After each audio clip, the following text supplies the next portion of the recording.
You are just literally, oh, my coffee's cold. Have you ever been so happy that you just want to like jump around on the bed and be like, wee?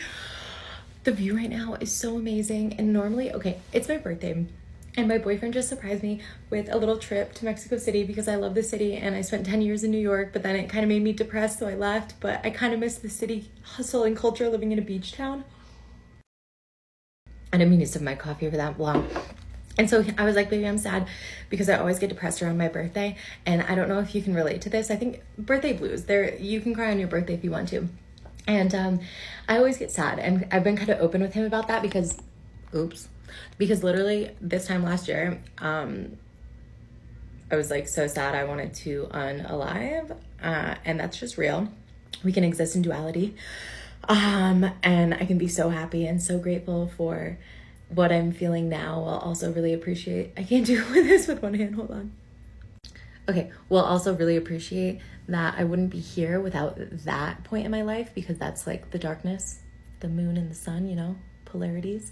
And I just want to share that if you have birthday blues or you're going through a certain time in your life that's really hard for you, and I remember in depression, it can feel like there's no out, like you see no end game.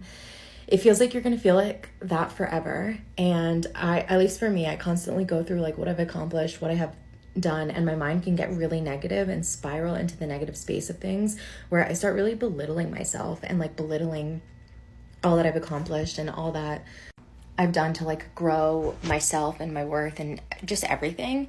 And I can kind of look at all the negative spots and really just be my own worst critic.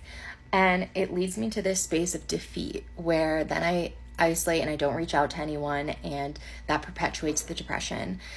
And so that's kind of what happened for me this time last year. This major shift like hit for me, and I realized I had left New York, I had left my job, I had left a lot of friendships, and I felt really, really alone and discouraged. And I knew that the greater cause of it, like me and my soul knew that I was choosing a better life, and there's a huge grief period that comes with that. And also knowing like I do struggle with depression. I'm a year off my antidepressants, which I'm also really proud of, and have done a lot of work to get here. And that also includes me needing to be diligent on other things like therapy and going for walks in the morning and taking supplements. And so it's kind of this give and take of like, yeah, maybe I'm not taking a pharmaceutical pill every morning, but that requires actually a lot more work and a lot more introspection.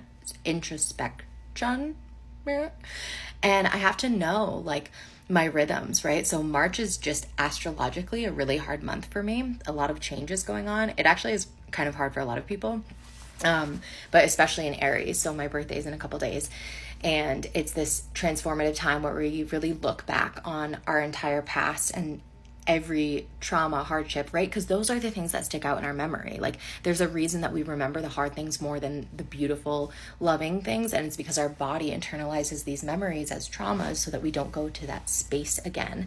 And so I have to actively remind myself through gratitude lists and playing with my dog and walks outside and connecting with friends who really get it and understand it and are not terrified of the topic of depression, because it can be really, I think, traumatic for some people. And also understanding that and giving grace to the people that can't hold space or handle it is also okay. I used to be really personally hurt by that, by anyone who needed to like step away. And since then kind of realizing like that's a really heavy burden for someone to carry also. And just showing forgiveness and grace for what someone else who might be on the receiving end of that is also going through. So basically it just requires a lot more awareness. And I know I just started this video off really happy because I am, but I felt like it was really important to put in there that I'm only this happy because I'm able to see the moments that I'm not, if that makes sense. And I'm able to kind of attack them head on, call my dad, call my therapist, and be like, hey, I'm starting to feel a little low actually.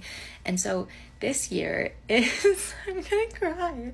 This year is one of the first years that I have been in a really loving, committed relationship. My own fault. I have been loved before so beautifully. And I've just had so many walls up, and to be in love for the first time in a really long time is so softening and so heartwarming. And I have to remind myself that he is also my safe space to go to, because my depression will tell me to retreat from him as well and to like block him off. And instead of doing that this time, I started feeling a little low a couple days ago. And I just let him know I'm feeling sad and I'm feeling overwhelmed and X, Y, and Z. And we talked through it and he helped me feel a little more supportive. And it didn't go away right away. I took some other steps. I went to the beach and I did some plant medicine. That has been huge on my journey. Not all the time, like once a year, twice a year. But that is part of my story. I include that because I am pretty sober. And there can be some contradictions around that, but that's my journey and my story. And so I did, my meditations and plant medicine and my cold plunge therapy, and I got a lymphatic drain massage, and just the little things that I knew would take care of me and bring me to a space of gratitude, right? Because oftentimes when we're in depression, it's really hard for us to feel gratitude. And since doing that and then opening up to my boyfriend, I'm now in Mexico City. Look at the angel. Wait, where's the angel? There's the angel. Yay. And like, this is the view right now and it's gorgeous. And I'm gonna go to a bookstore and drink tea and write. Oh, a mirror. And I'm so excited for my birthday. And I didn't think that would ever be the case, because I always get so sad and disappointed on my birthday, but things are looking up. Things are looking beautiful. So I hope that this video gives somebody a little bit of hope that might be dealing with depression. Like this time last year, I did not want to be here. Full stop. But I would have never met my boyfriend, and I would never be standing in a building on, I don't know, the 30th floor looking at this giant gold angel in Mexico City had that happened. So hang in there. You never know what life is going to do. And I love you. Okay, have a good day.